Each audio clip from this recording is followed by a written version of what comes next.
सुनावणे वेळार याचिकादार डायोसेशन शिक्षण संस्थेन आपली बाजू मांडली।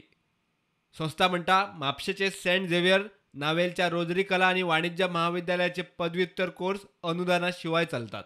गोय सरकारान आरक्षण धोरण लागू करून आणि भुरग्यांचे एनरोलमेंट आडोवन संस्थेक लुकसाण केला। अनुदान घेयनाशिल्ल्या कॉलेजींनी आरक्षण सक्ती करप संविधानान दिल्ल्या अधिकारांक धरून ना। याचिकादाराच्या आर्ग्युमेंटाक हरकत घेवन गोंय सरकारान आपले आर्ग्युमेंट घाले। सरकार म्हणटा म्हापशेचे सेंट झेवियर आणि नावेलच्या रोजरी कला आणि वाणिज्य महाविद्यालयाचे फक्त काय पदव्युत्तर कोर्सूच अनुदानाशिवाय चलतात। याचिकादार संस्थेचो विरोध मतीन धरून निमाणो निर्णय घेतिल्लो ना म्हूण गोवा युनिव्हर्सिटीन कोर्टाक सांगले। स्पष्ट भूमिका घेवंक काय वेळ दिवचो म्हूण युनिव्हर्सिटीन कोर्टा कडेन मागला। कोर्टान युनिव्हर्सिटीक आणि हेर प्रतिवाद्यांक वेळ दिला, मात ह्या प्रकरणात काय स्पष्टीकरणूय मागल्यात।